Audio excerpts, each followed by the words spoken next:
Yo, Teniente General Jorge Rafael Videla. Este capítulo de nuestra historia comienza con la noche más negra de la represión. Por Dios, nuestro Señor y estos santos evangelios, desempeñar con lealtad y patriotismo el cargo de miembro de la Junta Militar. Y termina con una derrota militar que acelera el regreso definitivo de la democracia.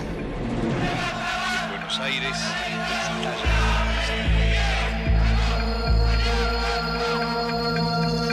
Pero antes hagamos un pequeño repaso, recorramos un poco la línea de tiempo. Después de años de proscripción y exilio, el 23 de septiembre de 1973, Juan Domingo Perón llega por tercera vez a la presidencia de la Argentina. Mucho trabajo que hay que realizar, pero si los argentinos me ayudan, será mucho más fácil y más corta la tarea. El 1 de julio de 1974, la esperanza del pueblo peronista comienza a apagarse. Con gran dolor, debo transmitir al pueblo el fallecimiento de un verdadero apóstol de la paz y la no violencia. Pero el gobierno ya no es el mismo sin Perón. Con su partida, parece haber sido el único líder capaz de conducir a la Argentina en tiempos revueltos. En las últimas horas del 23 de marzo de 1976, la situación ya está definida. Se pone en conocimiento de la población que las operaciones de control militar Comienzan los años del proceso de reorganización nacional. se desarrollan conforme a los planes previstos.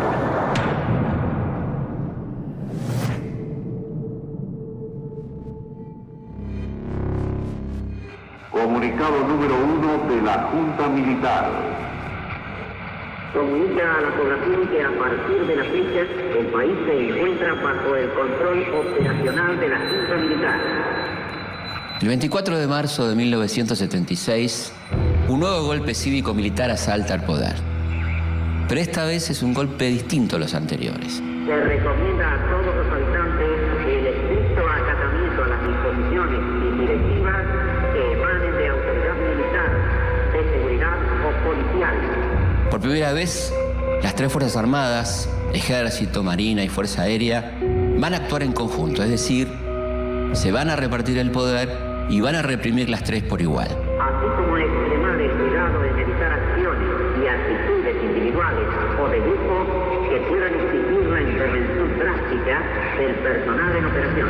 Firmado Jorge Rafael Videla, Teniente General, Comandante General del Ejército.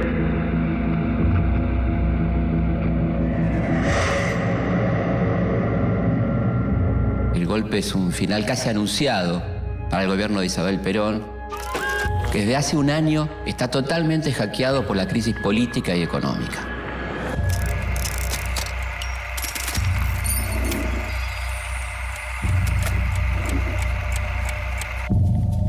El golpe cuenta con la complicidad de varios sectores civiles, como la sociedad rural, grupos empresarios y financieros, el sector más conservador de la Iglesia Católica y, por supuesto, el apoyo de muchos medios de prensa. Las publicaciones periódicas se hacen eco. Las autoridades acentúan su acción. Es una La nueva dictadura busca volver atrás las reformas económicas y sociales hechas por el peronismo e instaurar un nuevo orden social. Buscan un país sin huelgas, con una clase obrera obediente y con un Estado sin tanta intervención en la economía y, por supuesto, sin distribución de la riqueza.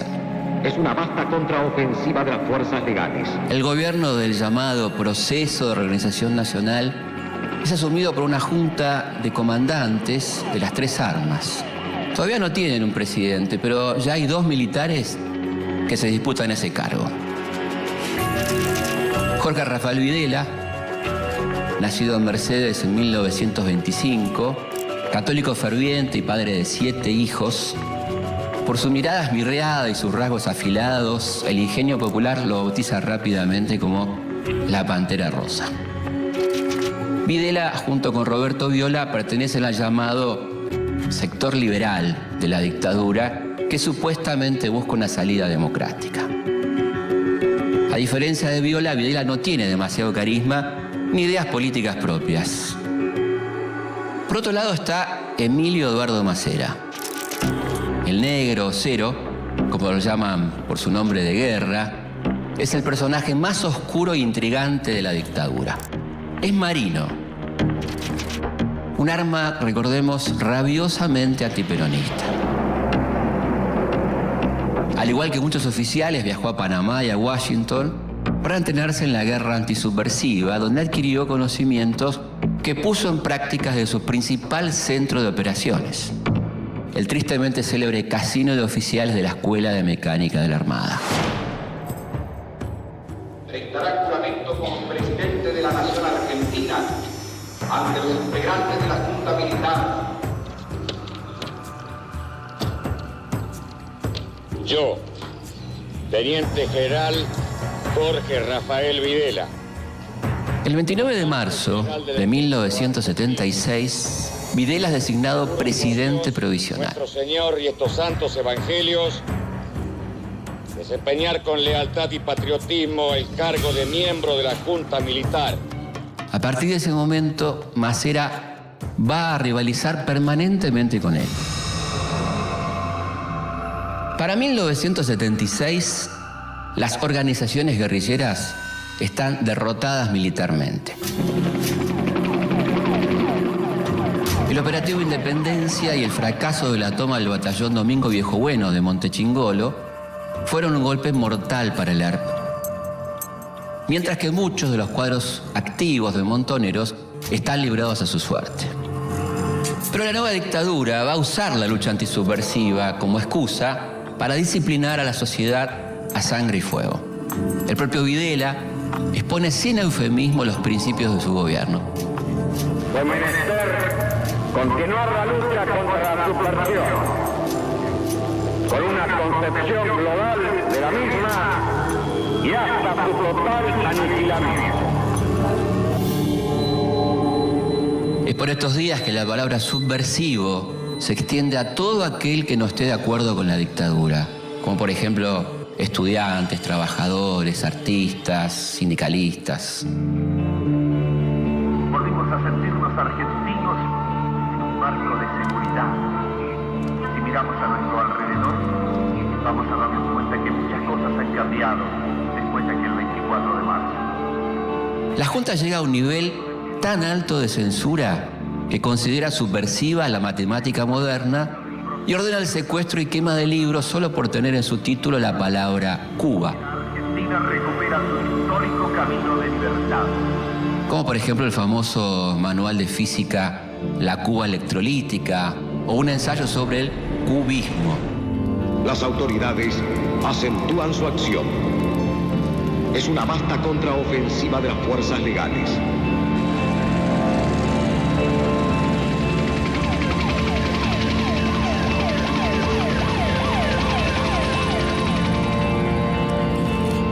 El horror ha quedado atrás. La sociedad argentina pasó una durísima prueba. Ha llegado el momento de ganar la paz. Para ese momento, Chile, Uruguay, Paraguay y Bolivia también se encuentran bajo dictaduras militares, cuyos oficiales fueron entrenados por comandos norteamericanos y franceses.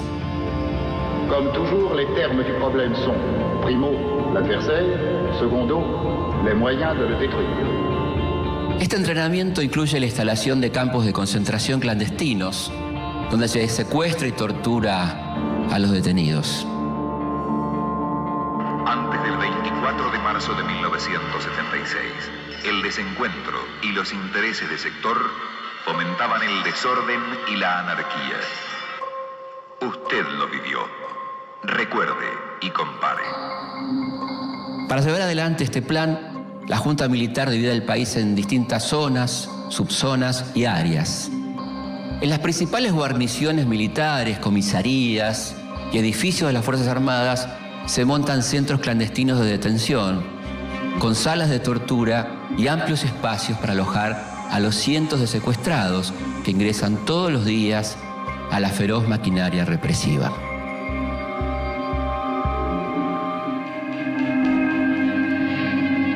Para 1976 ya funcionan en Argentina más de 350 de estos centros.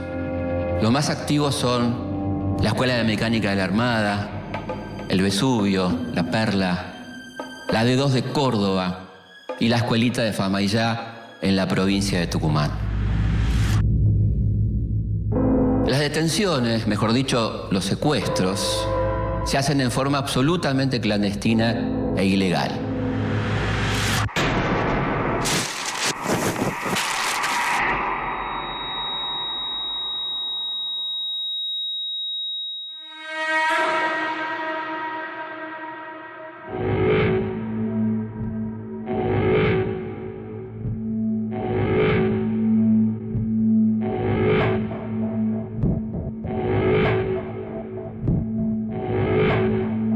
Grupos de tareas secuestran a los presuntos subversivos en sus hogares, lugares de trabajo o en la misma calle, muchas veces a plena luz del día. Antes de efectuar el operativo, los jefes de grupo piden zona liberada para no cruzarse con la policía u otras fuerzas de seguridad.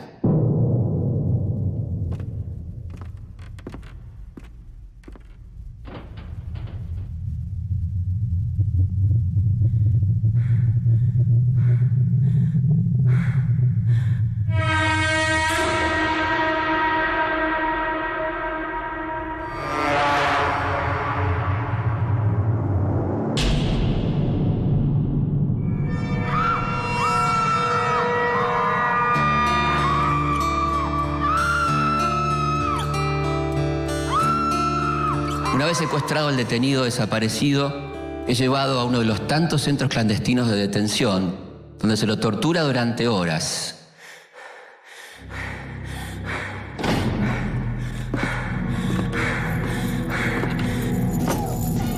Si no te gusta que la gente esté contenta, si no te gusta ver feliz a los demás, tírate al río en la parte más profunda y después cuando te hundas, si quieres poder gritar. Si no te gusta que otros sonrisa de la voz te hace mal, tírate al río en la parte más profunda y después cuando te hundas,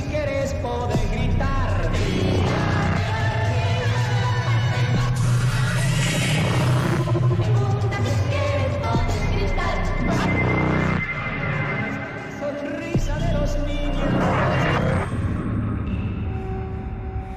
No importa que el detenido sea anciano, discapacitado o una mujer embarazada.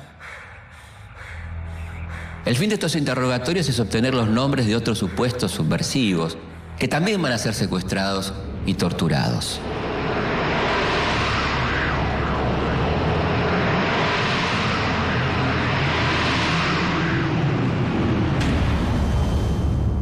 Mientras se dedica a torturar, matar y asesinar, la Junta Militar busca instalar el miedo y la desconfianza en la sociedad. Desde los principales medios se invita a denunciar a todo aquel que parezca sospechoso o subversivo. Esta campaña no solo es reproducida por los medios estatales, sino que cuenta con el apoyo de reconocidos diarios, revistas y periodistas con una muy reconocida trayectoria. Se abre, señores, un nuevo capítulo en la historia económica argentina. Pero detrás del terrorismo de Estado se esconden otros objetivos que van mucho más allá de lo político. Para dar paso a la liberación de las fuerzas productivas.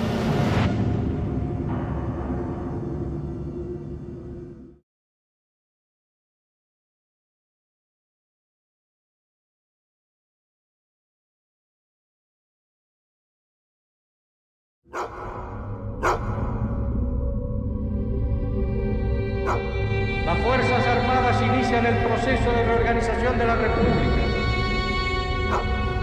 Y ya con la responsabilidad del poder político en sus manos, la ofensiva se torna más integral, más eficaz. A partir de marzo de 1976, la Junta Militar despliega un aparato de represión feroz. Y la Fuerza Aérea y la Armada, que ya conocían en carne propia las heridas de esta guerra impúdica, acentúan su participación militar y contribuyen con su heroísmo a la derrota del enemigo.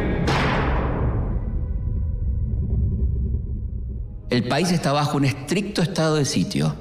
En las calles los secuestros y las detenciones se realizan a plena luz del día.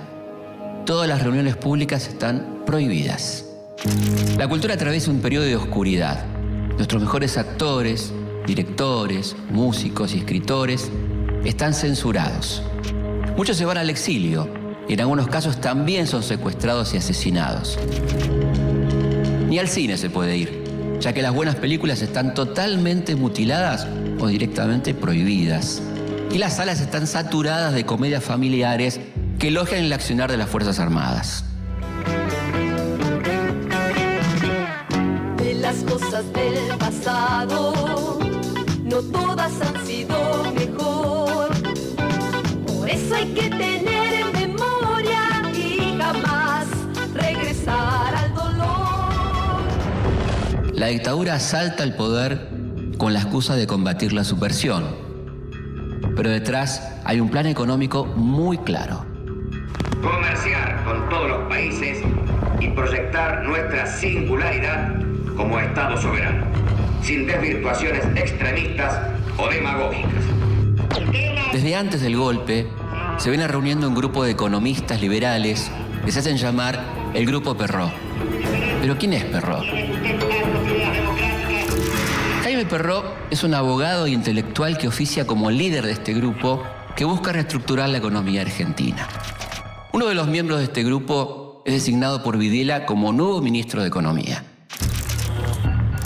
José Alfredo Martínez de Oz es un abogado y economista proveniente de una antigua familia tradicional. Su tío tatarabuelo fue traficante de esclavos, colaboró con los invasores ingleses y apoyó al virrey Cisneros durante la Revolución de Mayo. Su abuelo José Toribio fue el fundador de la Sociedad Rural. Joe, como le dicen sus amigos de la alta sociedad, es miembro del Safari Club Internacional.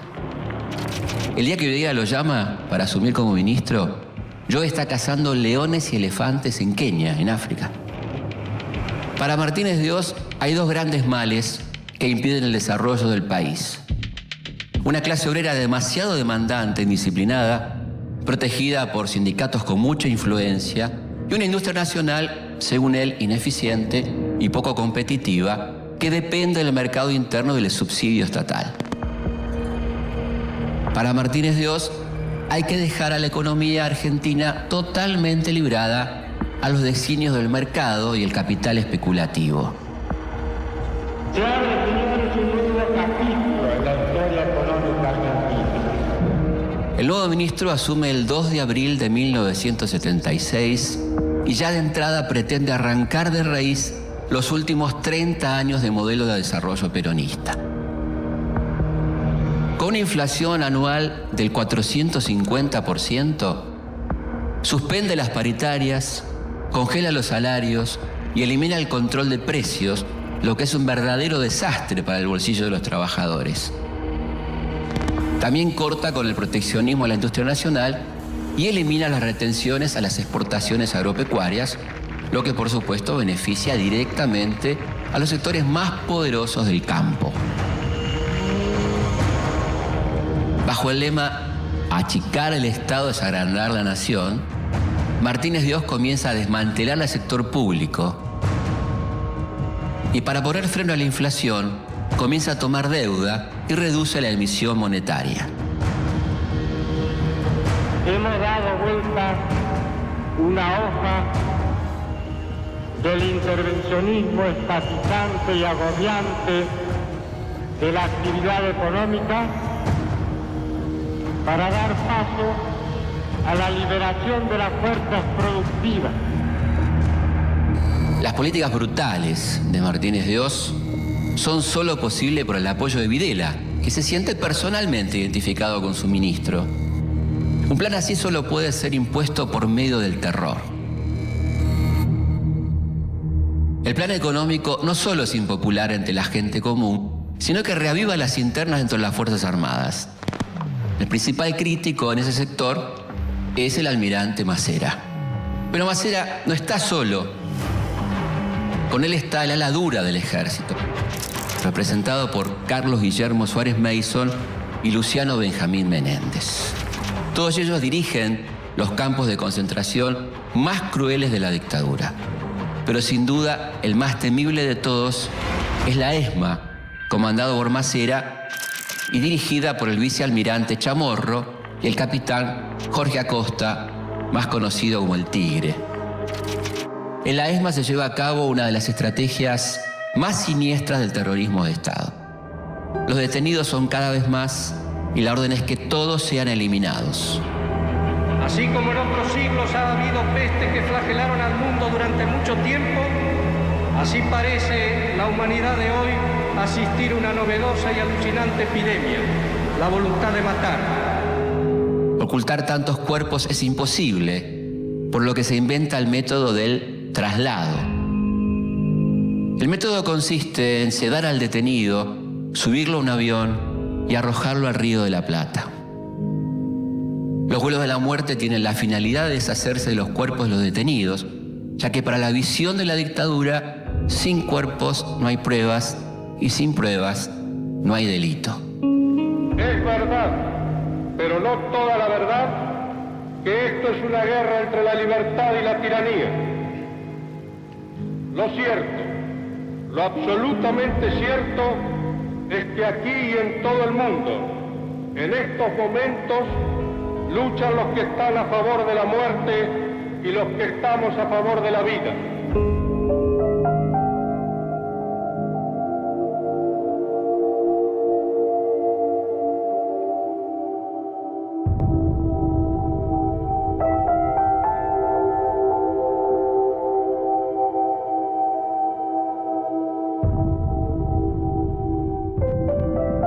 Pero a pesar del terror y la represión, un grupo de civiles empieza a romper con el silencio y la impunidad.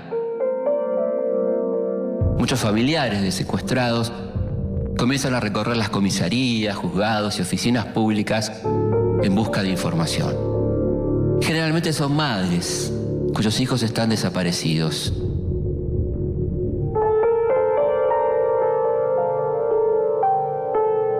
Algunas no solo buscan a sus hijos.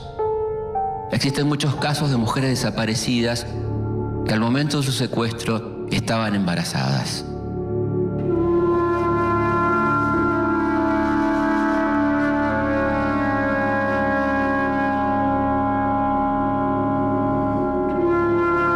Lo que no saben estas madres es que en muchos centros clandestinos de detención hay maternidades clandestinas, donde las secuestradas dan a luz y sus hijos son apropiados por los mismos represores o entregados a familias cercanas a los militares.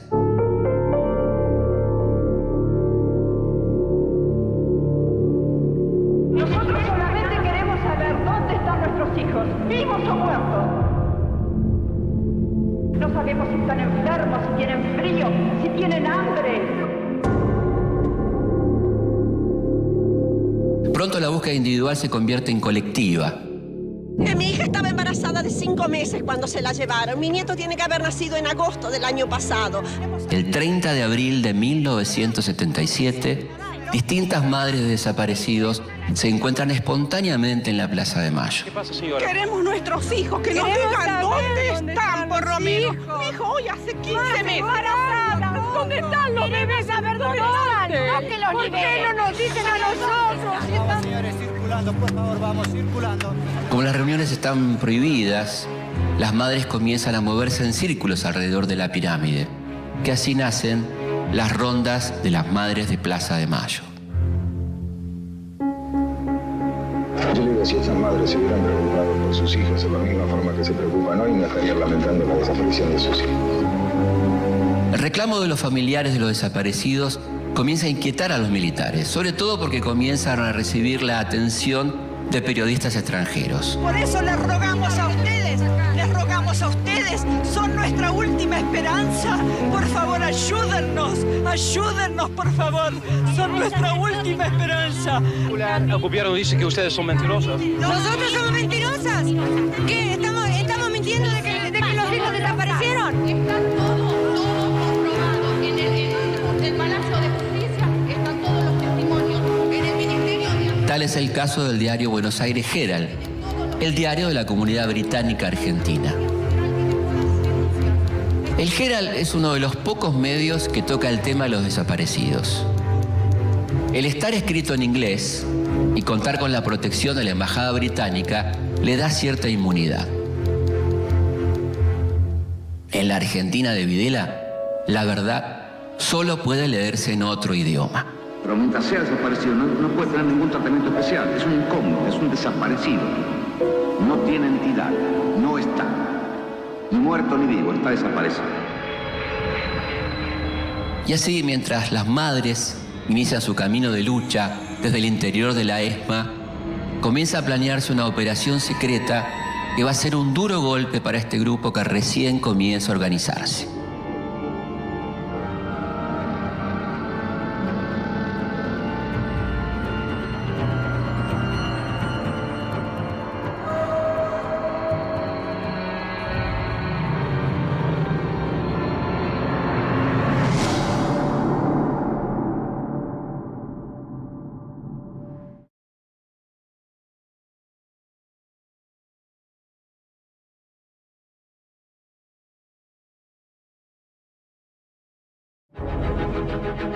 Para mediados de 1977, la imagen de la dictadura comienza a resquebrajarse.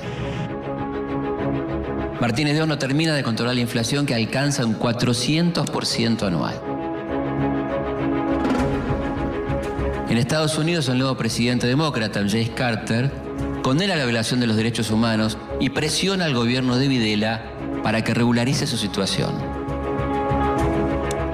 Por otro lado, el movimiento por los derechos humanos, y en especial las madres, comienza a generar atención en todo el mundo. A esto se suman las denuncias que hacen los cientos de argentinos exiliados. A esta altura, Emilio Eduardo Macera juega a que Videla caiga por su propio peso y que en 1978 lo encuentre a él como presidente de la nación. Macera tiene dos ases en la manga. En París instala una oficina de inteligencia a la que llama Centro Piloto, desde donde hace tareas de inteligencia sobre las actividades de los exiliados. En Buenos Aires tiene un plan mucho más siniestro.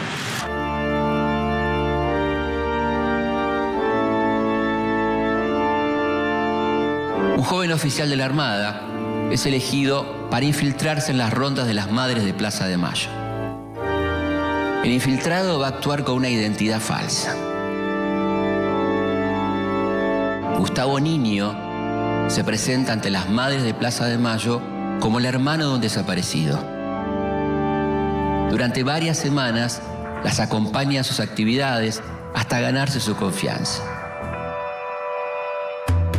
Mientras tanto, en noviembre de 1977, llega al país el secretario de Estado norteamericano, Cyrus Vance. Las madres logran acercarse a él y le entregan una lista con el nombre de más de 150 desaparecidos. Por esos días, el grupo de familiares comienza a juntar el dinero para pagar una página entera en el Diario de la Nación que acepta publicar una solicitada con el nombre de todos los detenidos desaparecidos. La publicación de la solicitada está planeada para el 10 de diciembre, que es el Día Internacional de los Derechos Humanos. Hasta ese entonces, los familiares se reúnen en secreto en la iglesia de la Santa Cruz, en el barrio de San Cristóbal. 2 días antes de la publicación de la solicitada, un grupo de policías de civil intercepta a 9 personas que salen de la iglesia. Las 9 personas habían sido marcadas previamente por Gustavo Niño. ¿Cómo las marca? Con un beso. El beso de Judas. El 10 de diciembre, mientras va a comprar el diario para ver la solicitada, Azucena Villaflor, una de las fundadoras de Madres de Plaza de Mayo, que habían forjado una relación de amistad con Gustavo Niño, es secuestrada en plena calle. La infiltración de Gustavo Niño produce un total de 12 secuestros que son enviados a la ESMA, donde son torturados y más tarde arrojados vivos al Río de la Plata. Gustavo Niño no es otro que el teniente Alfredo Ignacio Astiz, alias El Cuervo, Ángel o Rubio. Astiz es un marino de alma, entrenado en los Estados Unidos en la lucha antisubversiva, integra el grupo operativo permanente de la ESMA. Astiz generalmente es asignado a los operativos de secuestro, la mayoría de las veces de mujeres indefensas, como la estudiante sueca Dagmar Hagelin o las monjas francesas. Pero esta no va a ser la única actuación deshonrosa del teniente Astiz. Todavía le resta protagonizar uno de sus actos más cobardes.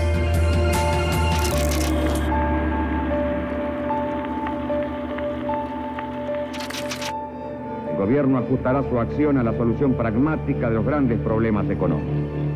Al llegar 1978, Masera aspira a suceder a Videla, cuya política económica es criticada por todas las Fuerzas Armadas. Martínez de Hoz, todavía asfixiado por la inflación, comienza a ver los efectos de su última apuesta, la reforma del sistema financiero. Esta ley libera las tasas de interés y permite la salida en masa de capitales al exterior, hace que comiencen a aparecer nuevos bancos y financieras cuyos depósitos están garantizados por el Estado Nacional. Brindaremos a la iniciativa privada y a los capitales nacionales extranjeros todas las condiciones necesarias para que participen con su máximo potencial y fuerza creativa en la explotación racional de los recursos. Y mientras la burbuja financiera se expande, la Junta busca limpiar su imagen ante el mundo. Para eso lanza su maniobra de propaganda más efectiva hasta el momento, el Mundial 78. En cuestión de meses, el gobierno construye estadios, hoteles y complejos deportivos que endeudan al Estado y enriquecen a los contratistas, por supuesto, asociados con los militares.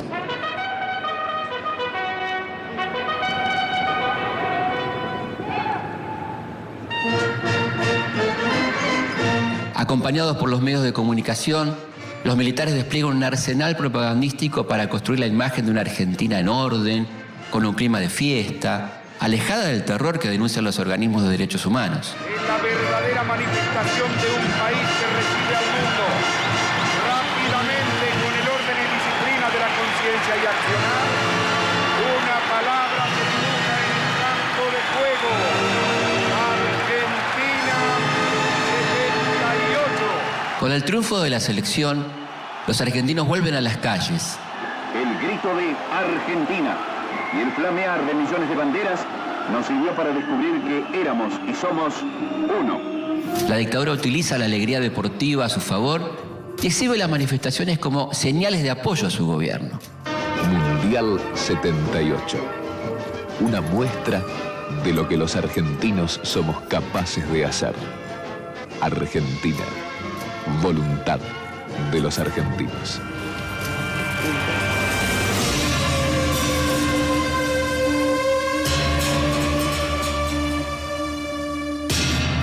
Pero la euforia mundialista dura poco. Después del Mundial, las internas del gobierno vuelven al centro de la escena. En 1978, Videla es ratificado como presidente y Masera es desplazado de la Junta. Ingresa el general Roberto Viola, que a diferencia de Masera, comparte plenamente el proyecto económico de Videla y que además busca una pronta salida política para la dictadura. Argentinos, hemos sido capaces de vencer a la insidia y al escepticismo. Seamos ahora también capaces, con la ayuda de Dios, de impulsar a la nación en pos de sus objetivos permanentes. Pareciera como si un cúmulo de energías dormidas, como si una nueva capacidad de entusiasmo hasta ahora letargada, hubiesen salido a plena luz. Y ello es así porque tanta alegría, tanto entusiasmo generosamente expresados no son un fruto casual.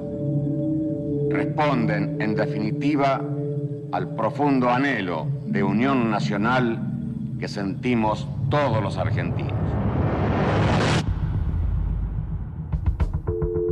Una vez pasado el efecto mundial, Martínez de Oz pone en marcha su nuevo plan maestro, la tablita. Lo que hace básicamente la tablita es fijar la cotización del dólar mediante una serie de devaluaciones programadas. Al mismo tiempo se reducen los aranceles a las importaciones y se abre de manera irrestricta el ingreso de capital extranjero. Estimamos que a través de los estímulos a la inversión privada que estamos realizando, la misma pasará de representar el 50% del total de la inversión del país al 77% para el año 89. La tablita debuta con el pie izquierdo, pero en 1979 llegan al país 4.600 millones de dólares. Los extranjeros no vienen a invertir en fábricas, vienen a hacerlo en el sistema financiero. Comienza así un mecanismo perverso que va a hacer un daño terrible a la economía argentina, la famosa bicicleta financiera. Los capitales llegan al país, acumulan intereses en cientos de bancos y financieras que se abrieron en esos meses y vuelven a fugarse al exterior.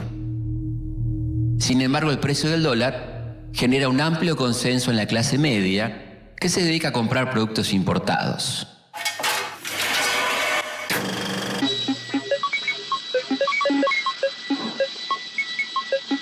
Chicarditos, ¿esto para qué era? En ese año comienzan a circular por la calle autos japoneses y muchos argentinos conocen Miami. Lo que pasa es que ahora con el dólar barato es un fenómeno viajar. ¿Sabes cómo nos esperan allá? Y claro, ahora se dio vuelta la tortilla. Ahora no le vamos a pedir nada a nadie. Los que ponemos los dólares somos nosotros, querida. Los argentinos. Pero mientras un país vive la breve burbuja de la plata dulce, los conflictos dentro de la Junta Militar siguen y amenazan con explotar de la manera menos esperada.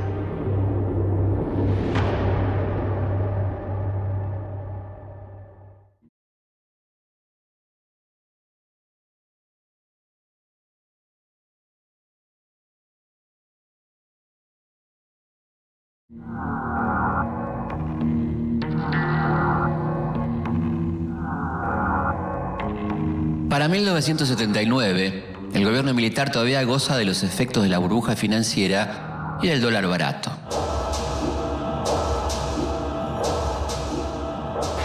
Cercado por la presión internacional, Videla accede a recibir en el país a la Comisión Interamericana de Derechos Humanos de la OEA. En septiembre de 1979 llegan los observadores. Durante su estadía visitan cárceles, toman testimonio a miles de ciudadanos que hacen largas colas para dar cuenta de los secuestros, torturas y asesinatos cometidos por la dictadura. Al terminar su visita, llevan registrados 5.000 denuncias de desapariciones. Ahí estaría incurriendo el gobierno en un acto de omisión y estaría violando los derechos de esas personas al no ejercer las facultades que tiene según la Constitución y las leyes de la República. El informe es demoledor.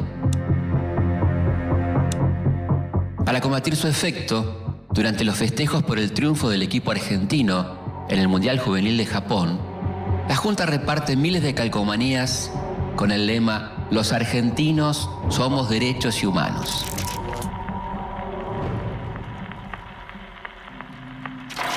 A esta altura, en todo el mundo se habla de los desaparecidos argentinos. Los años que van de 1979 a 1982 son de una gran intensidad. La Argentina sostiene el principio indeclinable de la división bioceánica. Para desviar el tema de los desaparecidos, el gobierno vive un viejo conflicto limítrofe que casi nos lleva a una guerra con Chile. La Argentina en el Atlántico y Chile en el Pacífico. Que se soluciona a último momento gracias a la intervención del Papa. Adolfo Pérez Esquivel de venir al podio para recibir la diploma Nobel y la medalla de oro. En 1980, Adolfo Pérez Esquivel, un miembro del Movimiento Argentino por los Derechos Humanos, recibe el Premio Nobel de la Paz, lo que significa otro golpe durísimo para la dictadura. En este caminar junto a mis hermanos los pobres, los que son perseguidos, los que tienen hambre y sed de justicia, los que padecen por causa de la opresión. Es por todos ellos que estoy aquí. Mientras tanto, Masera, desplazado del poder, lanza su proyecto político propio, el Partido por la Democracia Social, que es apoyado por su diario, Convicción, un proyecto de prensa sostenido con trabajo esclavo de periodistas, fotógrafos y diagramadores que permanecen detenidos dentro de la ESMA. Para 1981, la burbuja financiera de Martínez de Oz estalla y deja como saldo una crisis de enormes dimensiones. Martínez de Oz arrastra consigo a Videla y en su lugar asume Roberto Viola, referente máximo del ala liberal de la dictadura. Viola pretende quedarse en el poder hasta 1985. Pero tiene que hacerse cargo de una crisis económica descomunal. Doctor Sigó, otras críticas señalan de que el problema de la devaluación va a traer un aumento considerable en los precios, ¿o no? Yo creo que un impacto sobre precios, pero es obvio. Su ministro de Economía, Lorenzo Sigó, no solo no puede controlarla, sino que la empeora. Sin embargo, el desgaste de la dictadura y la apertura generada por Viola hace que la sociedad argentina empiece a salir de un letargo de casi 5 años. ¿Qué le preocupa a usted? El país, señor. La situación. ¿A usted no? En medio de este clima, los principales partidos forman la multipartidaria, un acuerdo político que exige el retorno a la democracia y la pronta llamada a elecciones. Esto desencadena un fenómeno muy particular. En diciembre de 1981, el sector duro del ejército da un golpe dentro del golpe, es decir, desaloja del poder a Viola y coloca en la presidencia a uno de sus hombres. En el Día de la Patria, buenos días. Leopoldo Fortunato Galtieri es un militar duro. Por su elevada estatura, sus ojos claros y su fluido contacto con la Casa Blanca, se siente un general norteamericano. Galtieri llega a la presidencia con la intención de levantar la imagen del ejército. Para eso comienza a planear acciones militares a gran escala. Si así lo hiciere, Dios y la patria me lo demanda. Para congraciarse con la administración Reagan, el presidente ofrece el servicio de los represores en países como Nicaragua, Honduras, El Salvador y Guatemala. A todo esto, el 30 de marzo de 1982 se produce la más importante movilización obrera hecha contra la dictadura. Miles de trabajadores marchan a la Plaza de Mayo bajo la consigna Paz, Pan y Trabajo. La marcha es ferozmente reprimida. Galtieri necesita recuperar el apoyo de la población y para eso pone en marcha su estrategia bélica más arriesgada. Compatriotas, hemos recuperado,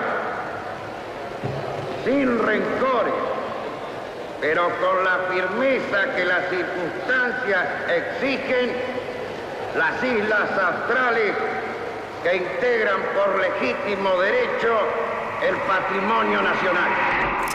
El 2 de abril de 1982, las tropas de la Armada Argentina llegan hasta Puerto Stanley. Tras un breve combate, toman el control del lugar. Hoy, 2 de abril, recién hemos comenzado con nuestra actitud. Después de 150 años de ocupación, la bandera argentina vuelve a flamear en las Islas Malvinas. El éxito se traduce rápidamente en euforia. Si quieren venir, que vengan, les presentaremos batalla. Las Malvinas tienen un lugar especial en el imaginario popular. Hasta los sectores más críticos con la dictadura apoyan la recuperación de las islas. Esta manifestación de sentimiento y alegría. Galtieri pretende usar la adhesión a su favor y presentarse como el próximo candidato a presidente en futuras elecciones. De lamentable claudicación. Gracias, señores. Pero mientras en la Argentina se festeja, el gobierno conservador de Margaret Thatcher moviliza la expedición militar más grande desde la Segunda Guerra Mundial. Thatcher cuenta con el apoyo de Ronald Reagan, el nuevo presidente norteamericano y supuesto aliado de Galtieri. Reagan dijo luego a los periodistas que su gobierno pretende hallar un curso equidistante de sus dos aliados, tratando de ser un mediador honesto, según afirmó. El 2 de mayo de 1982, el submarino nuclear Conqueror dispara 3 torpedos sobre el crucero General Belgrano, que se encuentra navegando fuera de la zona de exclusión. El resultado son 323 soldados argentinos muertos. Se puede decir que es el principio de la guerra.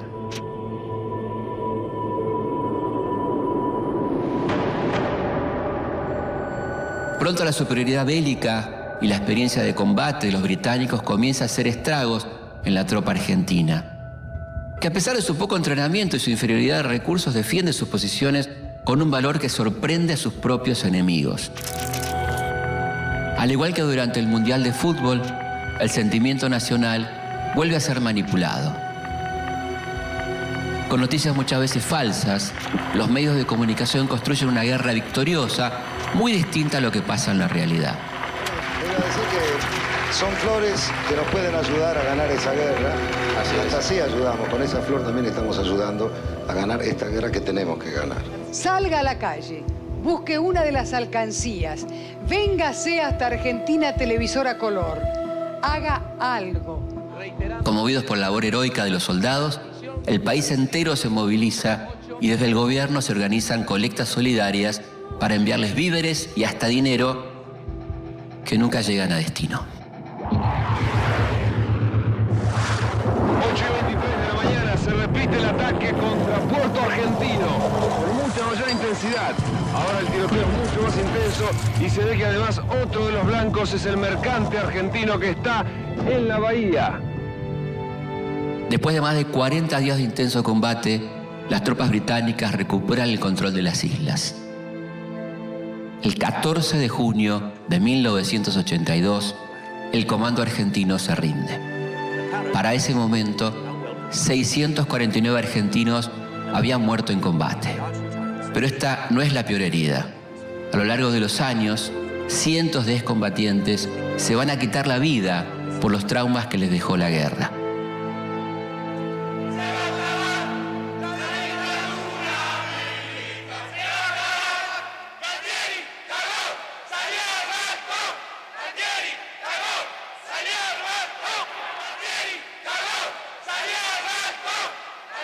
La derrota obliga a Galtieri a dejar su cargo y en su lugar asume como presidente Reinaldo Vignone. Vignone no cuenta con el apoyo de la Fuerza Aérea ni de la Armada, al punto tal que ambas fuerzas abandonan la Junta Militar. Por esos días Vignone designa al frente del Banco Central a un joven economista cordobés. Se trata de Domingo Felipe Cavallo. Una de sus primeras medidas es nacionalizar las deudas de las grandes empresas privadas. El apoyo popular conseguido al comienzo de la guerra se evapora rápidamente. En las calles se puede palpar el cambio de clima. El 16 de diciembre de 1982, casi 100.000 personas asisten a la Marcha por la Democracia convocada por la multipartidaria. La respuesta del gobierno es la represión. Pero hay una realidad que Vignone no puede ignorar.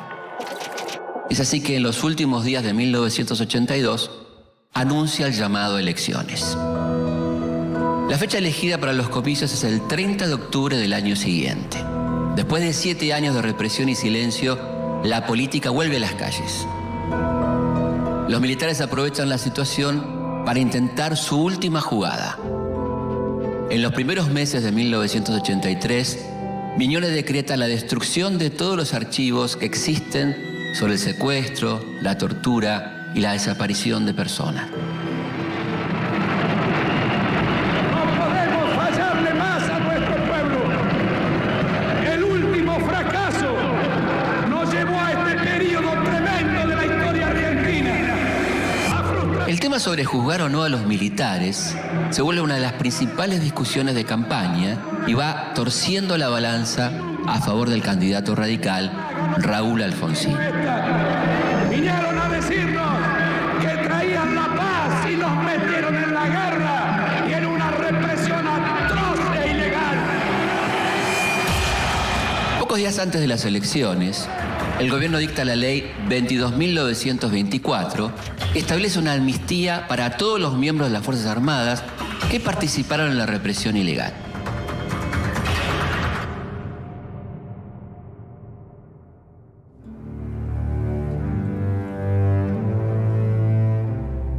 A pesar de este intento por mantener la impunidad, el camino a la recuperación de la democracia ya está iniciado. En 1983, los argentinos vuelven a votar. El país ya tiene un nuevo gobierno democrático. Pero 7 años de dictadura dejaron heridas permanentes. Queremos a todos, no los queremos a uno, a mi hijo. Yo quiero a todos los hijos de todas las mujeres. ¿Cuántos son ustedes? Miles de mujeres, Miles en todo el país, miles. 30.000 desaparecidos, 700 muertos en Malvinas, la industria nacional herida de muerte, la riqueza cada vez más concentrada y una deuda externa multiplicada por 6. Queremos saber dónde están. Nos han quitado lo más preciado que puede tener una madre, o su hijo. Angustia porque no sabemos si están enfermos, si tienen frío, si tienen hambre. No sabemos nada. Y desesperación, Señor, porque ya no sabemos a quién recurrir. Es por eso que podemos decir que los años de la dictadura fueron la noche más negra de nuestra historia. Muchas de sus consecuencias las vamos a terminar de ver 25 años después.